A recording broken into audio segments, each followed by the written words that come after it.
Hey guys, welcome back to Money is Blind podcast. So, do you know what marketing is? If you have already launched your business, if you want to be successful, the number one thing that you need to do is to bring in more customers, establish an audience who are looking for your product. And that's what marketing is all about. Only few business owners realize this in the early years of their entrepreneurial journey, but those who do, they become successful.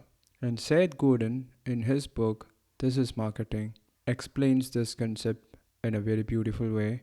And that's why in this episode, I'm going to tell you some of the key points that I learned from that book. I read that book twice, and it was one of the first 10 books that I read as an entrepreneur back in 2018. And in fact, it was the first book that I listened to in Audible after I took the Audible subscription. So, this is Money is Blind podcast, the show for blind and visually impaired persons to learn how to start their own online business and scale it up to make it a profitable one. Alright, guys, so let's get started. So, there are lots of books about marketing, but this one is different. It focuses on reframing your mind, on changing your product and making it like a service so that the community comes seeking your product or service. So it's a completely different aspect of thinking about marketing. So one of the first lessons that I have jotted down is to begin with a small market. The smallest viable market, if you can find it, that will be the first thing that you need to do when you're starting out. In this world, so many products and services are trying hard. The competition is very, very hard and difficult, and all of them are trying to gain the attention. In a recent survey, I read that the attention span of modern man has reduced to 8 seconds. So if you can hook a person within 8 seconds, that's the only window that you get. So instead of starting your business on thinking about expanding it globally, bring it down. Bring it down not just to your country level, not just to your state level. It could be just your county, your district, or start with your neighborhood. Bring it down. Understand and identify all the persons who want this product, who are aware of this product. Try to start small. Another advantage of starting small is that you don't have to shell out huge money from your pocket. When you go out big, when you're trying to advertise on newspapers, on TV shows, you are spending your precious budget. So spend it wisely, and it'll be easy to start from small and then to expand from there. Another lesson is to engage with your audience. So once you identify the small market that you're going to focus, even if it is 1000 users or customers, try to engage with them, connect with them, communicate with them, send them emails, send them text messages, WhatsApp messages. It's very easy in 2023. It only takes less than $10 to send messages and WhatsApp messages to persons, those who have given you the consent to do so. Keep in touch with them. That's one of the reasons why you are receiving messages in your WhatsApp and in your phone. Think about all those junk emails from all the brands that you're subscribed to. Why do you think they are sending you emails every now and then? Just to remind you that they exist and they do care about you.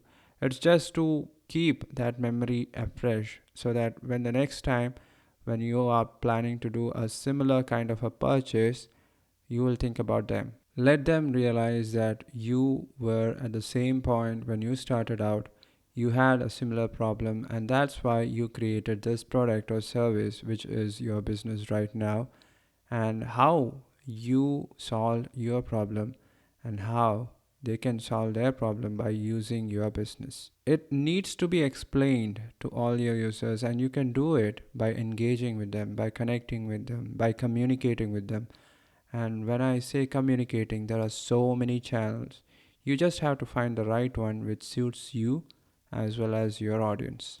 Another important lesson is about finding the right product or service to start your business with. So, most of the businesses start by creating a product and then they try to find the problem that this product or service is going to solve. So, that's how most persons start a business. Just think about it.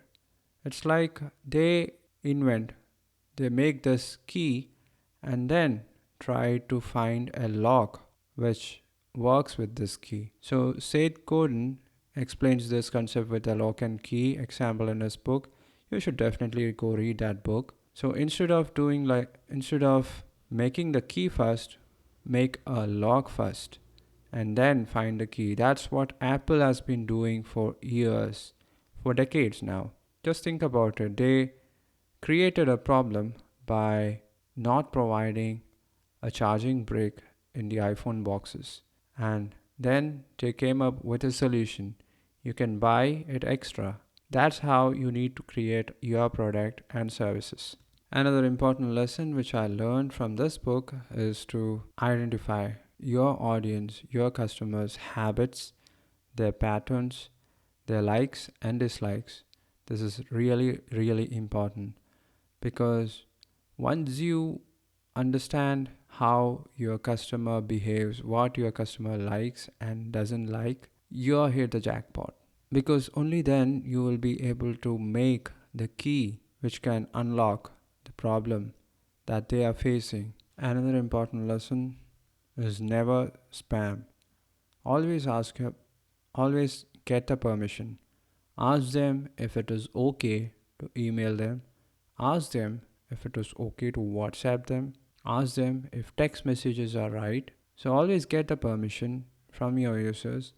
Gone are the days when you could get a list of 1 million users, 1 million emails and phone numbers from the dark web and send and blast out a broadcast to all of them. It used to work in the old days, like 10, 20 years ago, but not now. This is another era that we are living in. And ever since COVID, everything has changed. Everybody is online, and every brand, every company is trying to seek attention. Imagine this yourself. When you are trying to find out something, you get blasted with 20 messages from 20 different companies. How annoying would that be? Just think about it. What you feel right now is just what your audience would feel if you send them messages without getting their permission. So get the permission and never spam. And the final lesson is to be consistent. Show up when they are looking for you. Keep the communications, keep the connections going.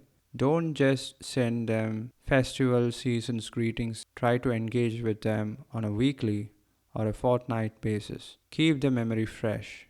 And that's how you grow your business. That's how marketing in 2023 works. This book was written, I think, 8 or 10 years ago, but every aspect of this book, this wonderful little book which is written by Seth Godin, applies even today. So if you found any kind of value in this episode, consider subscribing to the show. Give this show a good review. And if you want to keep in touch with me, you can visit www.moneyisblind.com. Alright guys, I'll see you around. Take care. Bye-bye.